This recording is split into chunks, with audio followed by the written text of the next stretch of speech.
This country was built on a distinctly American work ethic. But today, work is in trouble. We've outsourced most of our manufacturing to other countries. And with that, we sent away good jobs and diminished our capability to make things. American Giant is a clothing company that's pushing back against this tide. They make a variety of high-quality clothing and activewear, like sweatshirts, jeans, dresses, jackets, and so much more. All made right here in the USA, from growing the cotton to adding the final touches. So when you buy American Giant, you create jobs for seamsters, cutters, and factory workers in towns and cities across the United States. And it's about more than an income. Jobs bring pride, purpose. They stitch people together. If all that sounds good to you, visit American-Giant.com and get 20% off your first order when you use code STAPLE20 at checkout. That's 20% off your first order at American-Giant.com with promo code STAPLE20. Empire.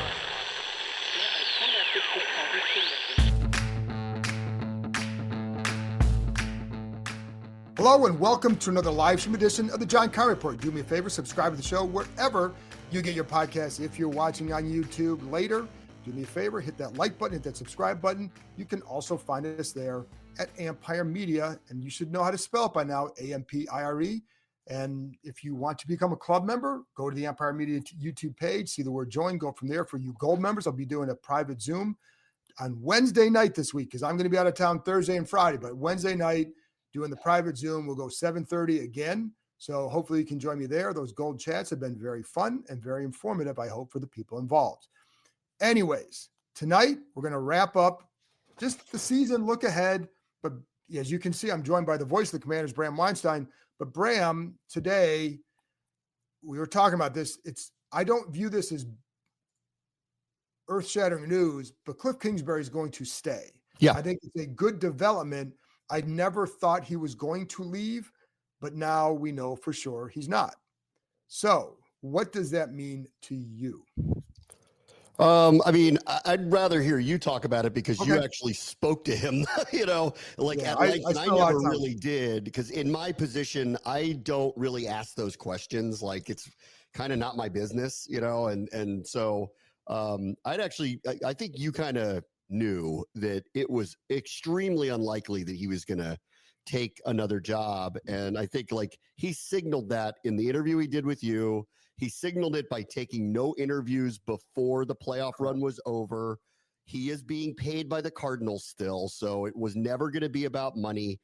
And I think continuity for this young quarterback is enormous. So even as we get to, I'm not surprised today that that's the choice.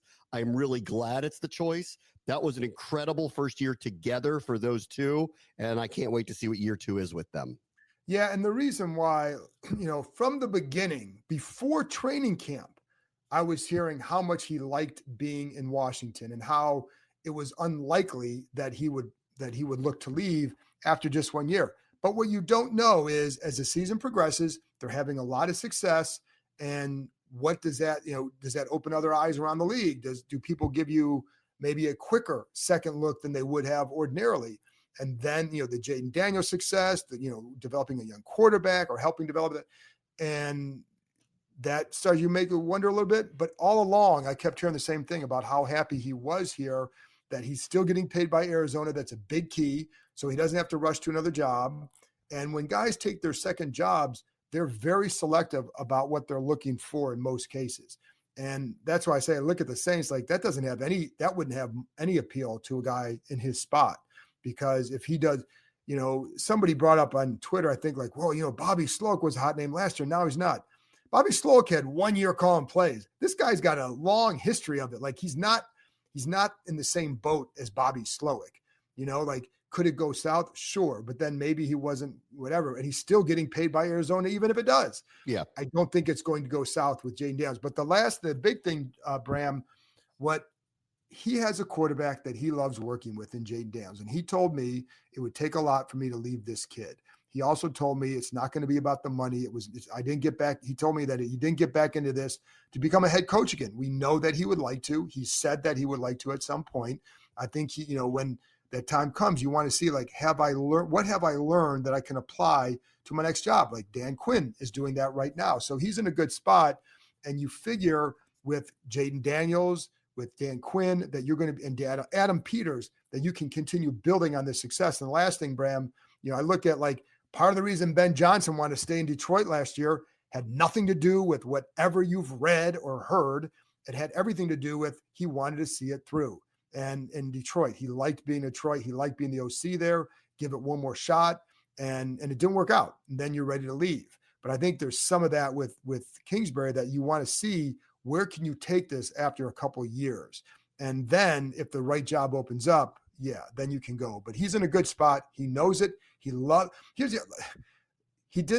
are a lot of things with that head coaching job that I think would be very frustrating for him. And one of the things he's liked being here is developing relationships with players and other coaches that he felt like he couldn't do as much of in Arizona because you're being torn in so many directions. So, and it's, so there you go. There's a couple of things with him. When he said something, it was in the middle of the season, it was probably around the Arizona game, when he said, I bet my career on him, Kyler Murray.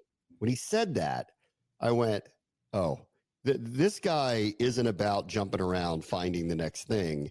He wants to be somewhere where he thinks he can win and impact a high-level player and direct their career. And he's got that again. He's actually been very lucky. Like he's worked with Pat Mahomes, Baker Mayfield, Johnny Manziel, like Jaden Daniels, Kyler Murray. Like, think about the lineage, Caleb Williams. Like, think about the lineage of high-level players he's had the opportunity to work with. So I think I know what he wants. And the other thing too is, and this is, he said something last week, like they finally opened up a little bit last week. Dan Quinn talked about how he finally revealed, we heard the dismissiveness early in the season and talked about that. He had really put his head down and ignored that stuff throughout the year. And Cliff said something really interesting last week heading into the Philadelphia game, where he said, we had this new team. It was a fresh start for all these new players. And he said it was a fresh start for me too, because whatever perceptions they had of me going in. And so that means he knows what's been said about him. He knows how he's perceived. He knows that the go in Arizona didn't go well because they didn't win any playoff games, and they collapsed at the end of multiple seasons at the end of the year, and the offense went away. And so all of a sudden, he knows that he's being, portrayed this way. Right. You know how that goes. Like, you need to prove to the people that you're not what they say you are. And when he said that, it was a good, fresh start for me too, that whatever you thought of me too, at least let's work together and figure it out. And what I learned about him this year is why I'm really glad he's back. He's a massive competitor. He's kind of quiet and but he's a really, really engaged competitor. His work ethic's off the charts. He's a film junkie. Like, I didn't know that about him. And that was not the perception of him coming in. So I'm very, very glad that he is back. One of the things that when they hired him, if you remember, we had Josh Weinfuss, our ESPN Cardinals reporter. One of the things he did say is that he loves getting in there early and just getting into watching film and being a grinder. Like, that part appeals to him more than maybe doing all the other head coaching stuff. And I think that's why he's been so happy here, is because that's what he can focus on, is all of that. I also think, Bram, too, and I think one of the things that's good here, obviously you can continue building on what you did this year with Jaden Daniels.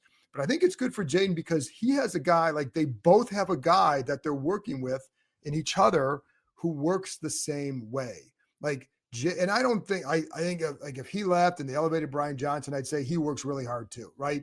But I do know, like, those two have a good working relationship, because Jaden's texting him all the time with, like, clips of plays he sees on YouTube or from other games. And, and then, but they both get in, like, Kingsbury's the first coach in, Daniels is the first player in. That's why, like, Kingsbury told me that he'd never had a player before who asked him to do walkthroughs in the hotel ballroom the day of a game.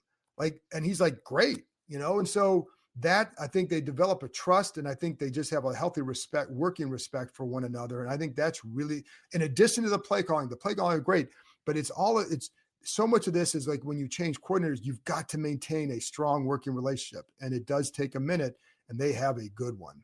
Yeah, they do. I'm really glad, that he's back. I'm glad that the staff essentially is, I think, essentially back. We learned a lot about all of this group. I thought what was really interesting yesterday at the end of season press conference, like I've been waiting for on some level, there's a front that like we all know that what happened this year is a massive success. They they don't want to say it and they don't want to admit it, but it is. And everybody will acknowledge that with how many different players showed up here to new front office, new coach, rookie quarterback. It was illogical and practically unprecedented what they did. It's one of the greatest turnarounds in the history of the league. And the fact that they made it that far should be celebrated. I know it was a thud the way they went out. And I was waiting for a day later because I knew in the locker room was tough because that they didn't expect it to go like that. No. And the end of a season is very emotional. It's hard to deal with.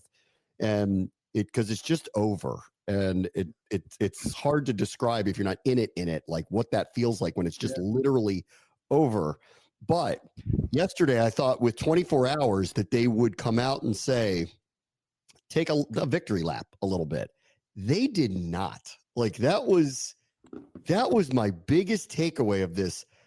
You would have thought you were at a funeral yesterday. Yes, Quinn and Peters, how distraught they were talking about it, which does, lean me back into, I'm glad this staff is back together because they're not satisfied. At some point, I'm sure they will be reflective about the whole thing because it was amazing what happened this year, and it's not going to be replicated the way they won the games. And it was a first that we got to see this group together. But the first thing out of Quinn's mouth is we have scars now.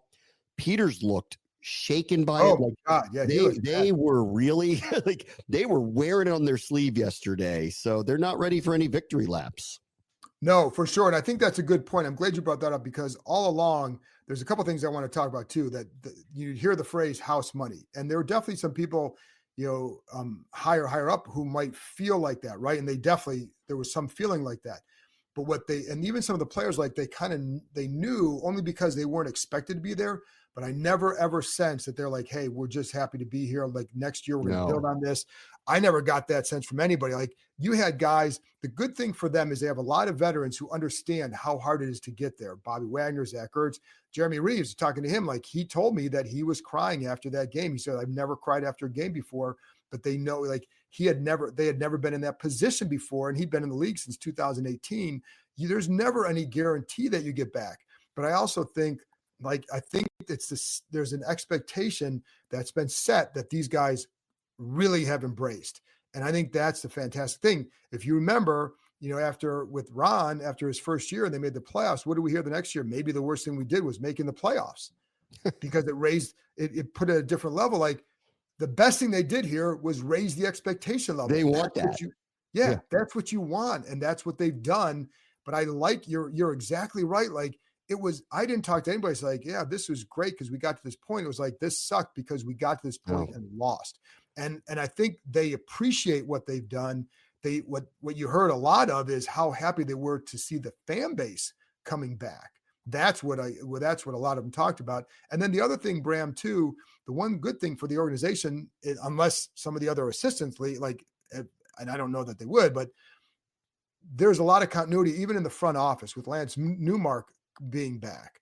And I think that's a good thing too, because I think he's a huge, huge help to Adam Peters. Like that is a tough job that he has. And like Josh Harris is a very good owner, but he also expects a lot.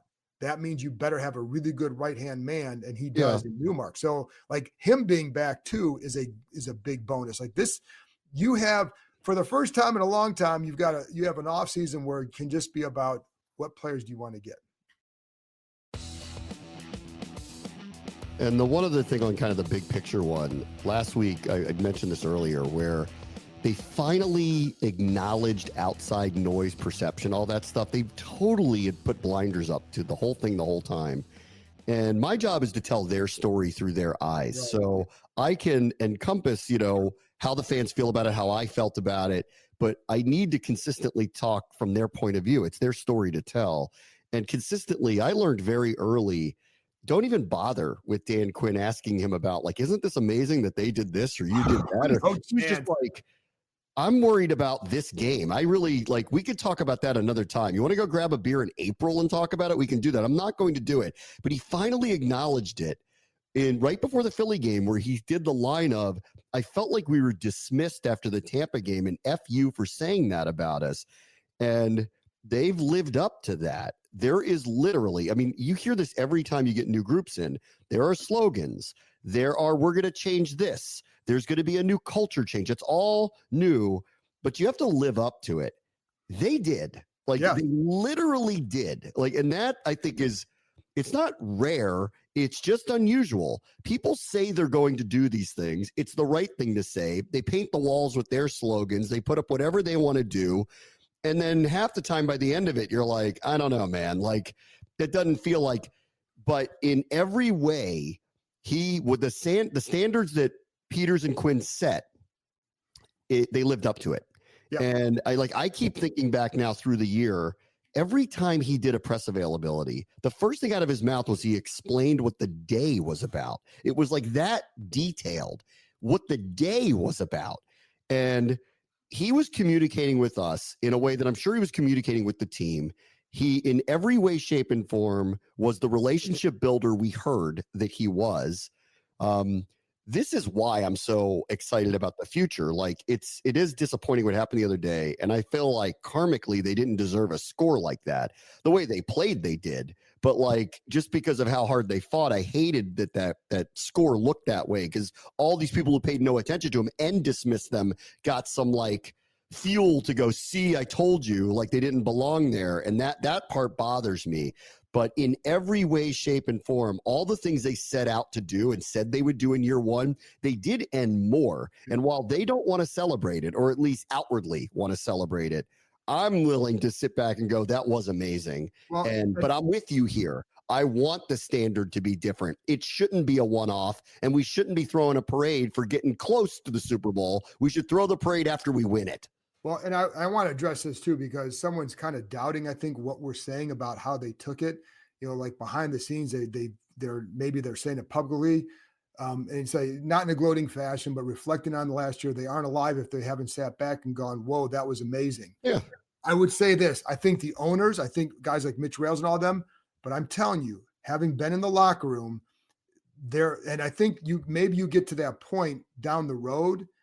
On Sunday night and Monday, they were absolutely not at that point. And because I saw the GM wasn't, the players weren't, they were going to win that game. Right. And I saw the tears in the players' eyes after the game. They're not sitting back there at that point. And it's not just saying what they're saying publicly. We do talk to them without the recorder going, right? You know how they feel. Now, can they say, was it a great year? Yeah, of course. They should say that, because it was. And can they say they were excited about what happened? Of course. But, the players who've been around understand. And there's a difference, too, in this Tech Mark B said it, there's a difference, too, between saying it was amazing versus saying, hey, this, we're going to be back there. Like that, the point is, yes, they can feel it was amazing. But the other part is they know how hard it is to get to that point, and there's no guarantee in the future that it gets there. But the more continuity you have and the more talent you add, the more likely you get back there. And I think that's where their focus is how do you do that? And I think that's what it is. Also, Bram, a couple of people have asked about Cosme's surgery. Yeah. I don't know how, here's what I would say. Anytime they come out of it, what are you going to hear? It went well. It's really down the road when you hear more. So he had his surgery today. Just there you go. And, I think the other thing that I don't think people realize, he hurt his ankle on that play too. And that was the first thing he thought was hurt. He didn't realize the knee was hurt until he got up and walked away.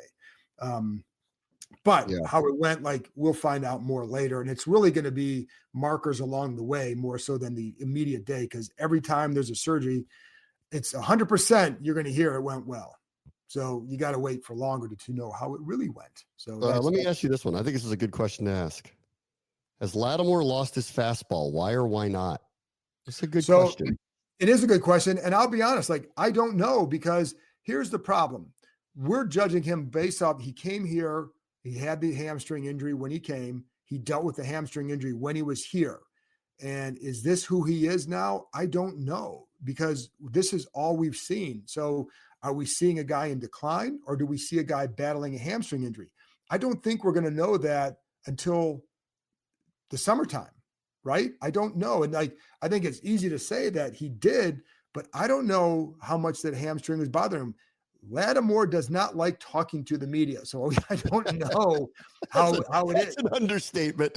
Listen, man, they literally had to get him out of his car the Wendy to come talk to us, and because he didn't, and that's okay. Like geez, I'm dropping my mic here, but that's okay. It's his prerogative. He doesn't have to like talking to us. I don't blame him. But what we don't know is from him, and he's as they say, a dog-ass competitor. He's not going to say, yes, he's not going to sit there and blame that. That's just not how he operates. So I think that's a hard question to know. And I think Blaine says it too. Like, we're not going to know until next season. And then when he's, because like, for example, on the one long one, the fourth down one against AJ Brown, when he turned and ran, like, he did not look like he had in the past. Is that a function of not having played a lot? Is it a function of losing a little bit because of hamstring? Is it injuries catching up to you at this point in your career? I don't know that, but I will say, like, for anybody wondering, Adam Peters is pretty clear. Like, he's going to be here next year. Like, they have confidence that he will be that guy, and he needs to be that guy for them, because if he's not, it's an expensive miss. I'm going to hear out, give him a full off season. Yeah, hopefully he gets healthy. Give him a full another year in the defense. That's not changing. Joe Witt's back. The staff's back. They obviously needed corner no matter what. He, at his peak, is a high-level player. I agree. Let's get into the middle of next season, and then we talk about it, and let's see where he is. All right, here's another one for you. Between Bobby Wagner and Zach Ertz, do you think both come back next year? I do. And for a couple of reasons. One, I mean, they can both still play. And when you look at Ertz, like, look at what he did. The problem with the offense was not Zach Ertz. He was a help. He was a security blanket in a big way for Jaden Daniels. And there's a reason why he had, I looked at the stat yesterday. In the NFL this year, he had 10 fourth down catches in the NFL, most by a tight end. Like, red zone, he was one of the most productive tight ends. Like, that's a big help. Even if, let's say, I would still go out and look for another tight end, because I didn't see enough from Ben Sinnott to automatically say, oh, he's going to develop into this. Maybe he does, but it's not going to stop me from looking for someone else who can supplement what Zach Ertz does. And maybe, like, because when he came here this year, the whole, Dan Quinn said, the thought was, red zone, third down, whatever. And then he kind of elevated his game to be able to do more and more spots. Well, maybe you can just use him in certain spots next year, but get somebody else in here that helps save some wear and tear. But he adds value. Like, he adds a lot of value. He's a very respected voice for Daniels. I think, I would want to keep that. But again, I would still look for somebody maybe later in the draft or something. And as far as Wagner goes, he, again, invaluable voice in the locker room, and he still can play. And I know it's funny because I hear stuff about, like, lateral stuff and all that. To me, a bigger problem on that defense is you've got to have somebody who can consistently set the edge at defensive end, while also being a pass rush threat. And I think that's one of the things they're going to have to get. And it's not, as I was talking to someone today, it's not just about forcing somebody inside. It's about pushing back and either forcing it wider and allowing help to get over there, or forcing it back inside, but making it a difficult run. And I don't think they did that consistently enough. So, but with Wagner, you still saw him being effective. Sometimes maybe he's going to duck around a linebacker or whatever, or guard or lineman, and maybe that gets you out of your gap a little bit, but he's still able to get in, make some plays behind the ball or the line of scrimmage. And I do think, like, his value in the locker room is high. I also think they really like Jordan McGee. So I think if something happens, you do have a guy there, a young guy that you're trying to develop. So I think that's a good thing too. What do you think, Bram? On Wagner, I think it's a no-brainer to bring him back for his leadership qualities, assuming he wants to play. And to your point about McGee, who they loved coming in, he got injured in the preseason. He had injuries throughout the year. He never played as much as I think they would have liked him to do. So we're going to get a do-over with him. And so I could see a scenario by which that McGee plays more and allows Wagner to play less on the field, and you utilize Wagner a little more, not sparingly, but just I don't think they would ask him to take on as much as he did. I do think he's such a good locker room leader. I have a hard time buying you don't want him back. Correct. And Ertz, I would say this, like I like him. He obviously turned into a really good productive player, especially in the red zone for them. But I would just say across the board, I think we can all agree they need to get more explosive playmakers to add to Terry McLaurin, whether that's receiver, running back, or tight end. And to whatever degree they can add more explosive playmakers, that's where some of these decisions will come in. So I'm happy if Zach Ertz comes back, but do they have a younger option that can get more yards after the catch, could be a more explosive player at that position? Is that an option for them? Well, then I think it's a possibility they might go in a different direction there. If they can get more explosive players out of running back or wide receiver and they add there, maybe they just look at Ertz as this is just a great, let's keep him here. He knows the quarterback. He knows our offense. He's really productive. We think we can get those explosive plays in other spots. So I think that one's just a little complicated as to what are the options to upgrade the explosiveness of the skill position players in general? And if it comes at receiver and running back, I would see Ertz back. But if there's an opportunity to get a young, explosive tight end, then I don't know what Adam Peters will do. Well, I think the hard part for that point is if the young explosive, that's in the draft. And I think, which round are you willing to do that? And, what else are you going to need in the draft too? So I think that's and by that point, Ertz would probably want to know, what are your plans for me? Yes. So, but I think you can do both, Bram. That's why I say, I still think you can sign Ertz back and say, listen, we're still looking to do this. So just so you know, if there's a possibility of this, and let him decide if he wants to be part of that. But you can always use another guy there because, again, they didn't get enough production at that spot beyond him. Well, I would say this too, like John Bates is up too, right? He's up in free agency. So you've got to make some choices here. And Bates is a really good blocking tight end. Like Sinnott has to become that to warrant getting another receiving tight end and have Ertz back. So they've got tough decisions, I think, at that position group to make. Yes. And I think the big key is finding another dynamic player, whether it's running back, receiver, or whatever. I agree. But I would look for that more so from receiver or running back, because I think that's the kind of guy you need. Like, it'd be great to have it, but because for these guys, they want to get the ball down the field, and and I think you have a better chance, obviously, with another receiver, a speedy receiver opposite Terry, and then running back, like we saw with Jahmyr Gibbs, added to that offense. And I think Washington's probably glad they didn't see more of Jahmyr Gibbs 2 weeks ago. So they need their Jahmyr Gibbs, honestly. I want to address this one comment where he says you'd put explosive skill players more important than upgraded O-line. No, nobody said that. We're going position by position at this point. Zach Ertz came up. These are the scenarios I'm thinking about in the tight end room. I think offensive line is a must upgrade unit for sure. And to go back to the Cosme injury, he was one of the certainties moving into 2025. That put a little crimp in the plans, and they have to think about this because at bare minimum, he's going to miss the offseason program. Bare minimum. Right. Like, we don't know when he's going to be ready for the regular season and what condition he'll be in. So that one's a little trickier than I thought it was going to be. But to answer your question, no, I don't put explosive skill players as more important than the upgraded O-line. I think they need both, and it's equally as important. Listen, I think with this O-line, if you had another explosive receiver, you still have one of the best offenses in the NFL. And so, I think whatever you add, it's not – but I will agree, I would get the offensive line as much to improve the run game for sure. Make it consistent, not make it rely. By the way, Tech Mark B wants to clarify, and I agree with him on this. Said what he was talking about when I brought that up earlier was that not resting on their laurels, but looking at what they accomplished has to be fuel for them. And that's what I'm taking from the way they have come off all year long. He's 1,000% right on that. I think it is fuel. And I think, again, I talked to Jeremy Reeves about this yesterday, and his fuel was that final score really pisses him off. So it's going to drive him. So yes, you're exactly right that is fuel for them for sure. So, so we got about 2 minutes left here, Bram. But again, so we're kind of on agreement there.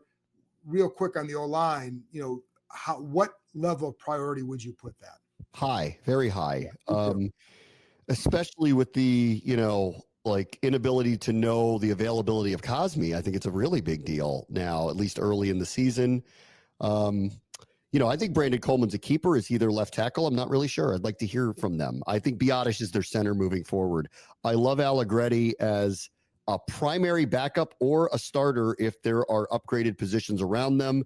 And with Wiley, again, I think there just needs to be an upgrade at the position. If there's a decent guard in free agency, I would definitively think about doing that.